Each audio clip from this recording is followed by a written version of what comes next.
Welcome back, or just welcome if this is your first time here. My name is Luca and this is part 4 of my anxiety story. If you haven't watched the previous videos, I recommend starting from the beginning.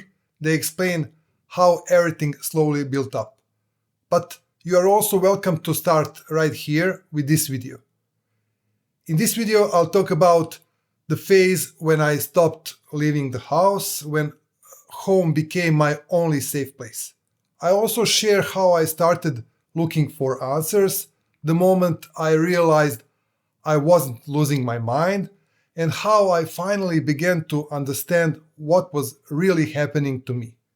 This part is about fear, but also about the first steps toward understanding.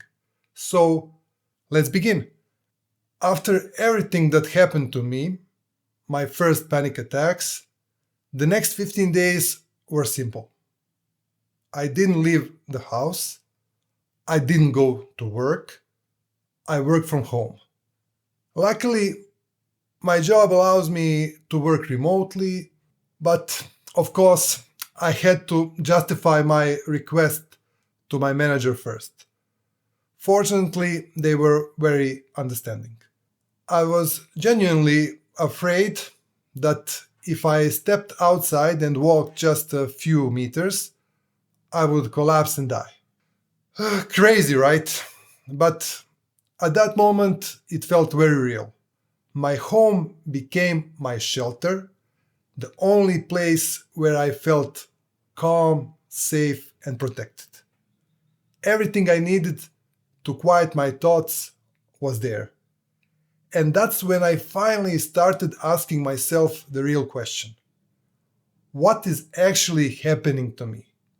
Am I losing my mind or what? So I started searching for answers, reading some articles, books, trying to understand. And not long after, I came across an article that described my conditions almost perfectly.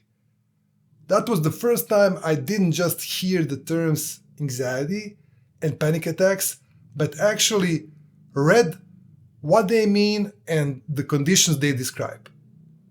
Up until then, I thought those things happened to other people who were mentally unstable, people far away from me. And suddenly that person was me. Funny how life works, isn't it? Before going any further, let me pause for a second. For those who don't know or maybe forgot, let's take a look at what anxiety and panic attacks are, how they differ, and where they overlap.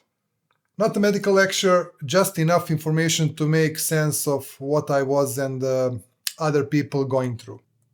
So, what is anxiety? Let's see what is the definition of anxiety. Anxiety is a feeling of excessive worry, fear, nervousness, or restlessness. It can be constant or it can come and go. It can be connected to specific situations or it can be general without a clear reason. Let's explore how anxiety reflects physically. It often shows up as a constant tension, a fast heartbeat, shortness of breath, shaking, nausea, headaches. It's like your body is always on edge, waiting for something bad to happen. And what about panic attacks? What are panic attacks? Panic attacks are slightly different. They are sudden, intense episodes of fear that come out of nowhere, like a lightning strike on a clear day. They can happen in completely ordinary situations, regardless of where you are or what you are doing.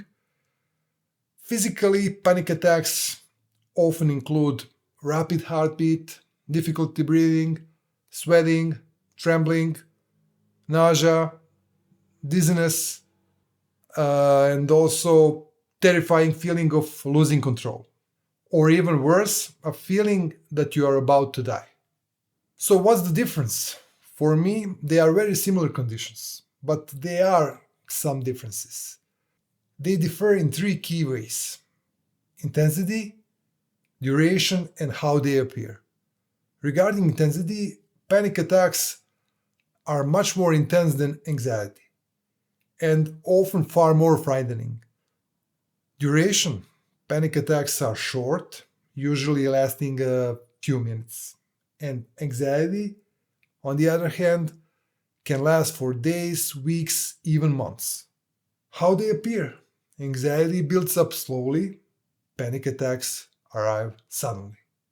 And let's see how they are connected. Panic attacks are often connected to anxiety disorders, but not every anxious person will experience panic attacks. At the same time, panic attacks can be a symptom of anxiety, but also of other health conditions. All of this makes everything even more confusing, especially when you are going through it for the first time. And what was my conclusion at that moment? It was, okay, so this is it. Now I know what's happening to me. I'm not crazy, but I'm not exactly normal either.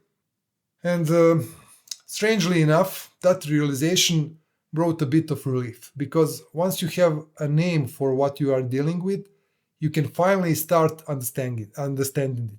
And that's where the real journey begins.